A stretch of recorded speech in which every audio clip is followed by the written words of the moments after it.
Halo teman-teman, aku Ristika Nurulita dan rekan aku Muhammad Rido. kembali lagi di podcast Komunikasi.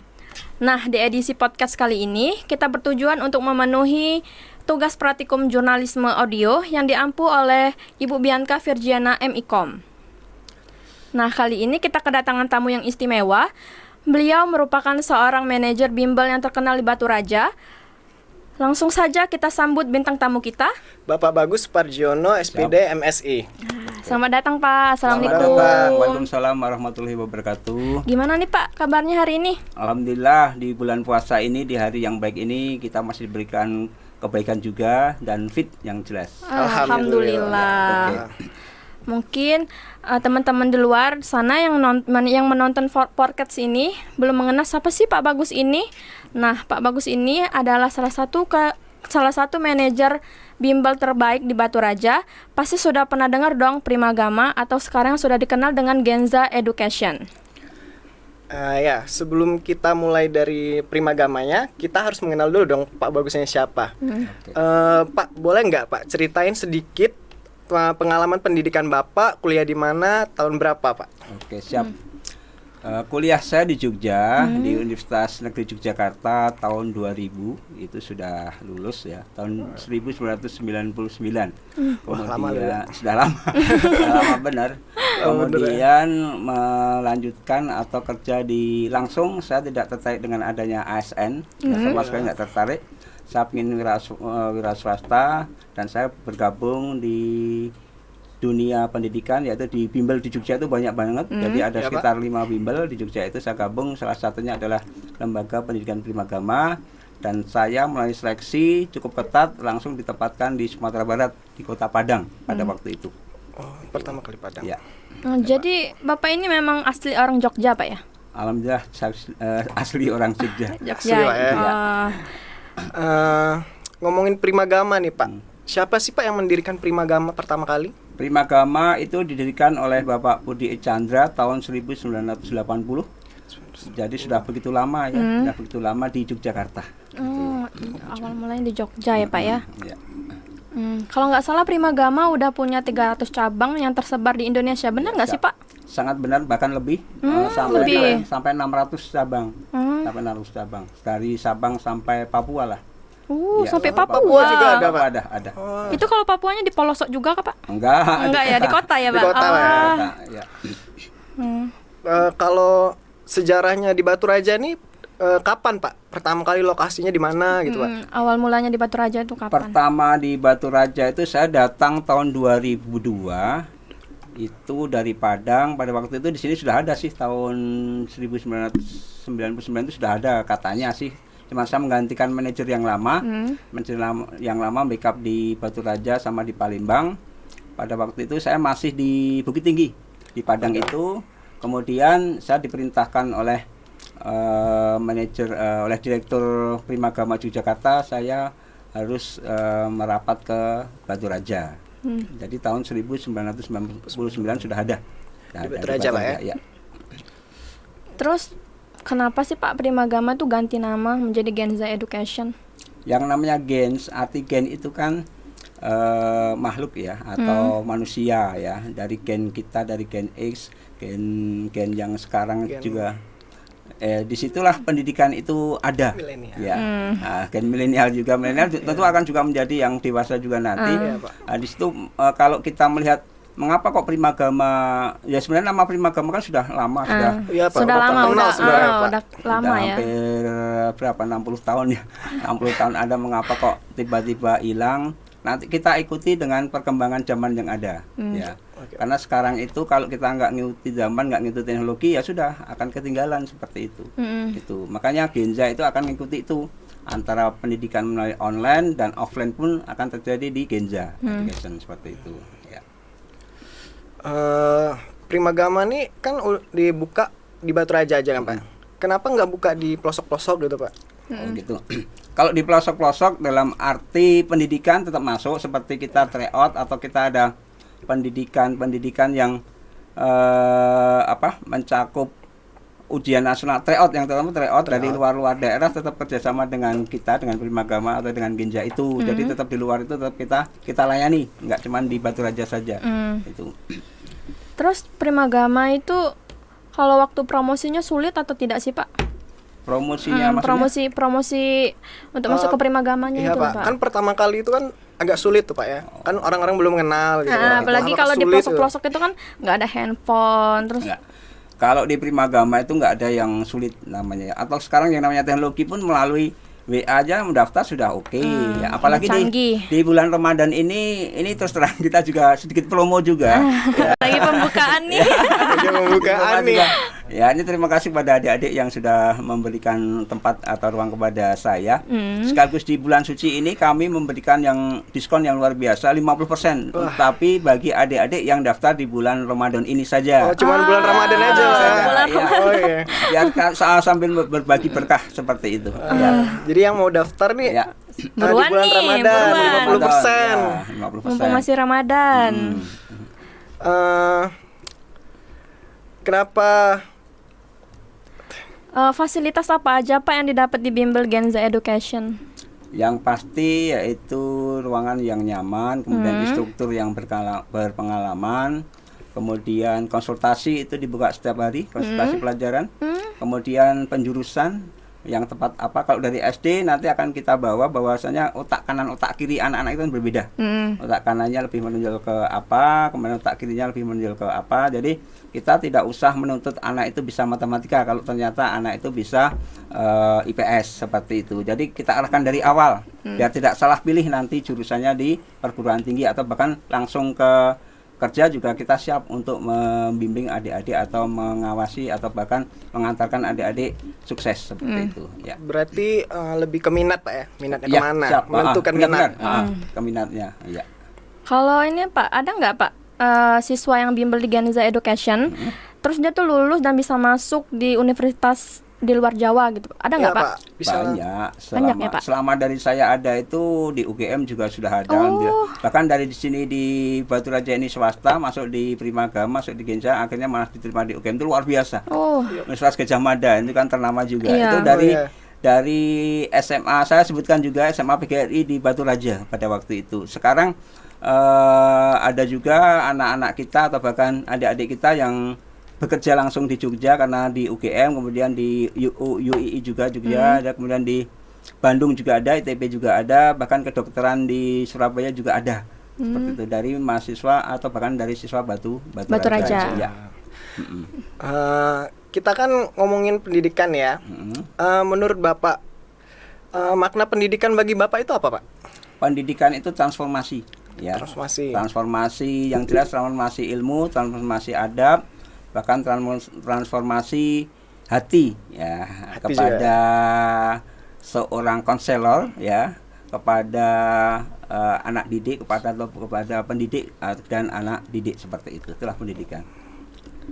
Terus Bapak setuju nggak sih sama yang kata orang-orang tuh pentingnya pendidikan untuk meningkatkan kualitas diri? Bapak tuh setuju nggak sih sama kata-kata itu? Penting karena pendidikan itu kan pijakan ya. Kalau kita kaya, orang tua kaya, tapi pendidikannya tidak maju, ya sudah nanti akan hilang saja itu. Ya, yang namanya ilmu itu tidak bakalan habis, long life education. Jadi belajar kapan saja dan hasilnya pun akan kapan saja. Ya, hasilnya pun dari bahkan yang sudah tua belajar pun ilmunya akan diterima terus ya, dan hasilnya pun akan diterima terus seperti itu. Itulah ilmu ya. Transformasi itu pentingnya, transformasi ilmu seperti itu. Jadi apa yang mereka dapatkan ya akan dikembangkan terus. Ya belajar sama dengan kita sebagai dosen ya. Dosen itu kalau kita nggak belajar ya sudah nanti akan kalah sama mahasiswa, sama dengan di bimbel kayak gitu. Jadi kadang kita harus belajar dulu supaya anak-anak, apalagi anak-anak sekarang itu tinggal baca di HP di aja Google, sudah ya, di Google sudah searching, langsung bisa tahu jawabannya kan. Tapi kita lebih memahami itu bagaimana cara mengembangkan ilmunya itu. Dari penelitian, dari dari tatap muka itu yang harus kita jalankan terus. Itulah ilmu.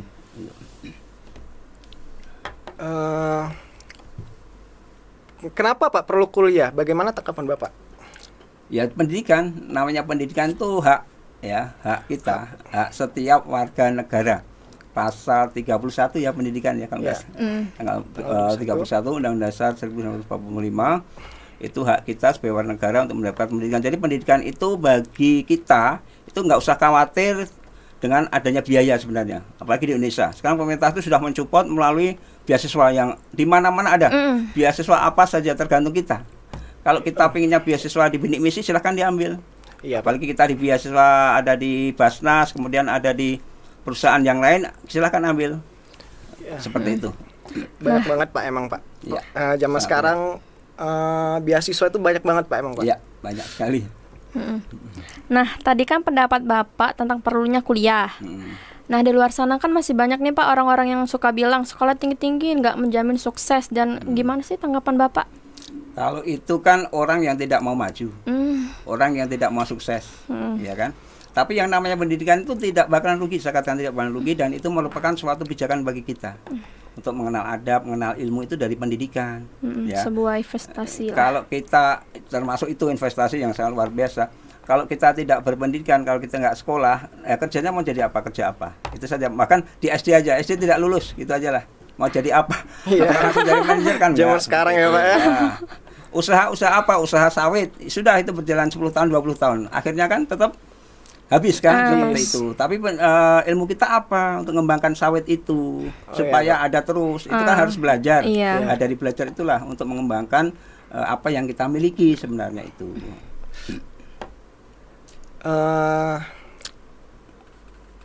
Nah, kalau tadi kan tanggapan Bapak tentang pentingnya kuliah Pak ya. Bagaimana tanggapan Bapak tentang yang perempuan itu nggak usah perlu sekolah tinggi-tinggi kalau cuman balik ke dapur gitu Pak. Ujung-ujungnya di dapur gitu. Gender sekarang kita sudah nggak nganggap itu lagi. Perempuan itu malah bahkan is the best number one, termasuk ibu ya. Dalam sebuah sebuah hadis bisa, sebuah kata bisa, ibumu baru bapakmu. Seperti berarti 3 kali itu yang dimuliakan adalah ibu, adalah perempuan. Jadi kalau perempuan itu hanya mengandalkan masak saja untuk pendidikannya tidak ada, ya sudah negara kita, karena negara itu adalah ada di pundak ibu. Seperti itu. Ya perempuan itulah yang harusnya sebagai gender. Bahkan sekarang di Baturaja terutama ini direktur rumah sakit juga sudah ibu-ibu. Kemudian dinas perikanan itu sekarang ibu-ibu juga. Kemudian ya banyak, pokoknya ada beberapa dinas yang ibu-ibu. Ya harus tidak usah menggunakan atau pepatah lama kalau ibu perempuan itu hanya di dapur, itu sudah tidak zaman lagi. Enggak zaman Pak ya, zaman sekarang Pak ya. Udah 2024 nih. Benar. Zaman sekarang masih penting nggak Pak untuk ikut bimbel? Apalagi kayak anak SMP, SMA gitu. Saya katakan tadi, yang namanya belajar itu kan tidak ada batasnya. Ya, mau kapan saja, ya itulah namanya belajar. Jadi namanya bimbel itu ya tambahan, dalam arti di sekolah apakah sudah cukup di sekolah? Sekarang tidak cukup. Bahkan anak-anak sekarang kan melalui ada di Android juga, belajar juga teknologi ada. Dia melalui tatap muka lebih oke. Bahkan kita melayani tatap muka, melayani online di Primagama atau di Genja itu seperti itu. Jadi ya kalau masih ada pendidikan, yang namanya bimbel itu tidak bakalan surut. Yang namanya pendidikan. Ada sekolah, jelas ada bimbel. Kalau nggak ada sekolah ya sudah nggak ada bimbel. Nggak ada bimbel. Ya, itu.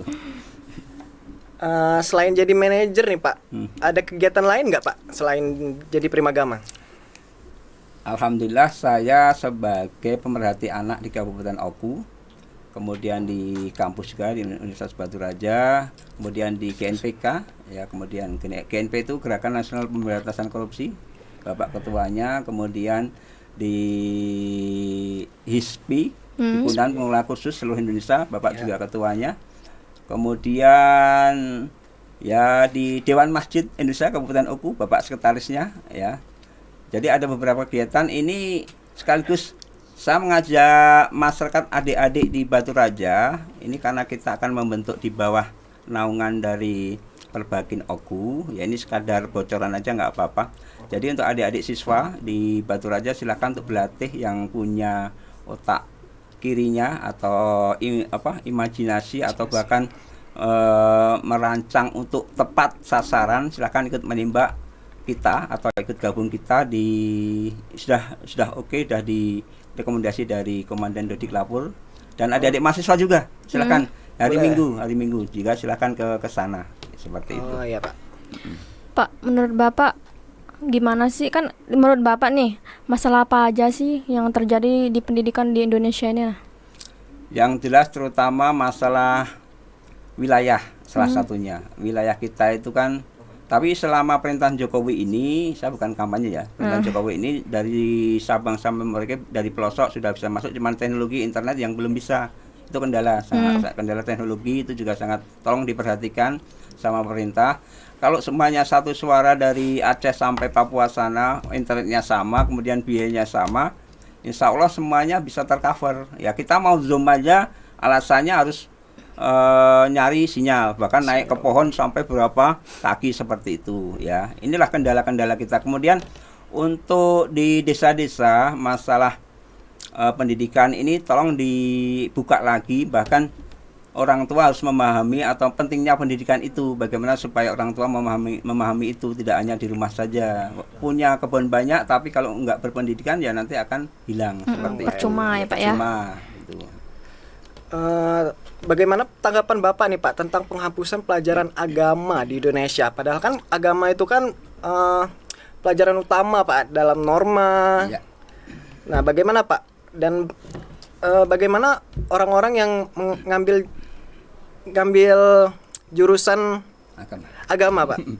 Oke, itu sebenarnya kan tidak dihapus ya, seperti bahasa Indonesia katanya mau ditiadakan. Ya. Kemudian yang namanya komputer kan ditiadakan. Ya. Tapi ternyata kan sekarang bisa sendiri. Bagaimana supaya inilah kolaborasi antara pusat pendidikan ya, pusat pendidikan antara orang tua, kemudian guru sama masyarakat ya. Pusat pendidikan itu bisa dikatakan seperti dinas pendidikan ya. Mengapa supaya dinas pendidikan itu memajukan pendidikan di beberapa wilayah supaya maju, bergerak. Bagaimana orang tua itu memajukan anaknya bisa maju seperti itu. Kemudian di sekolah itu menyiapkan apa, fasilitasnya apa supaya anak-anak itu bisa betah di sekolah seperti itu. Tapi kalau sekolah aja anak-anak mau belajarnya tidak nyaman ya sudah ya, intinya adalah kenyamanan di mana tempat kita belajar. Saya yakin luar biasa hasilnya seperti itu ya. Ya, Pak. Kita kembali lagi ke bimbel Pak ya. Selama Bapak menjadi manajer tuh ada nggak sih Pak masalah ataupun kesulitan Bapak selama menjadi manajer itu? Alhamdulillah kalau yang namanya masalah itu kan selalu ada. Namanya manusia, namanya hidup itu masalah selalu ada. Tapi kita bagaimana supaya kita bisa menjalankan atau bahkan melompati masalah itu. Alhamdulillah tidak ada. Tapi ya kurikulum kita ini yang masalah pendidikan yang selalu bergonta-ganti. Setiap menteri ganti, kurikulum berganti. Ya, siapa yang bingung ya anak yang bingung. Kalau kita aja ngikutin aja, kalau ada bukunya sudah kita ikutin aja seperti itu. Bagaimana ya, apalagi Google ya. Google itu kan membantu sebenarnya dari teknologi itu. Pak. Itu ya jadi oke lah untuk kedepannya setelah nanti presiden dilantik yang baru, menteri pendidikan yang baru, kalau bisa kurikulum itu seperti di luar negeri. Di Singapura itu yang namanya umur 3 tahun tuh belum diwajibkan untuk belajar matematika. Mengapa? Karena otak kanan kirinya akan menemukan itu. Dia banyak bermain, dari bermain itu edukasi akan ditemukan. Seperti itu. Benar, Pak. Itulah di Indonesia sudah ibu-ibu juga, bapak-bapak kita juga, kalau anaknya itu pintar bahasa Inggris bangganya luar biasa, baru kelas 1 SD ya, 1 SD. Ya, kemudian kalau pintar matematika itu bangganya luar biasa. Tapi itu ada pemaksaan sebenarnya. Iya, Pak. Pemaksaan bagi anak yang belum memang waktunya untuk belajar kan, waktunya main ya Pak ya. Ya, benar. Dunia anak dia bermain itu. Apalagi sekarang nih kayak kelas 1, 2 SD. Itu pelajarannya tuh udah kayak kelas 6 Pak. Ya, udah numpuk. Jadi orang tuanya tuh pusing mau ngajarnya tuh, udah berat banget gitu. Itulah tadi saya kembalikan lagi, kurikulum kita itu yang bukan tidak jelas ya. Itu yang terlalu gonta-ganti itu, karena kalau sudah kurikulum kita ganti ya anak-anaknya bahkan guru-gurunya juga mikirnya juga sudah berbeda. Kalau bisa ya kurikulumnya itu ngikutin aja bahwasanya alam terdiri dari apa ya, pohon. Anak-anak mengenal pohon itu dari apa sih? Dari akar, kemudian dari ranting. Nah, dari ranting itu muncul apa? Itu kan bisa dihitung dari matematisnya, dari biologinya bisa semuanya masuk sebenarnya itu. Iya. Bagaimana tanggapan Bapak tentang kampus Merdeka nih Pak. sama Merdeka Belajar. Merdeka Oke, Belajar. itu saya sangat setuju sekali. Karena yang menemukan jati diri mahasiswa itu adalah kita. Itu. Bawalah kampus ini, bagaimana kita berkreasi di kampus ini adalah semuanya mahasiswa. Ya. Dosen itu sebenarnya kan hanya sebagai fasilitator, memfasilitasi itu saja. Ya sama seperti anak-anak Merdeka Belajar itu. Sekarang nggak perlu matematika, tapi anak itu pintar IPA, ya pakailah IPA atau bahkan fisikanya seperti itu. Jadi dia tidak perlu matematika atau bahkan tetap ya dari awal hitungan itu perlu, tapi dia lebih condong kemana, ke matematikanya atau ke biologinya atau ke fisikanya bahkan atau ke IPS-nya. Bukan berarti IPS itu di bawah IPA, tidak, itu sama, anak-anak itu sama kok, ya. Jadi jangan berpikir bahwasanya anak IPS itu ketinggal, tidak ada, Ya, tidak Pak. ada itu, ya. Suka direndahin anak Ya. IPS ini Pak. Itu zaman dulu, tapi sekarang udah yang lebih unggul itu ya sama-sama unggul, ya. Ya, Itulah namanya kampus Merdeka, mahasiswa yang Merdeka Belajarnya di situ. Oh, iya Pak. Untuk sesi selanjutnya kita ada sesi tanya cepat Pak. Oke. Oke Pak ya. Tamat langsung kuliah atau gap year? Kebiar dulu. Gap year dulu. Ya. Kuliah organisasi apa kuliah kerja? Kuliah organisasi. Kuliah organisasi. Jadi dosen atau jadi guru? Jadi dosen. Dosen.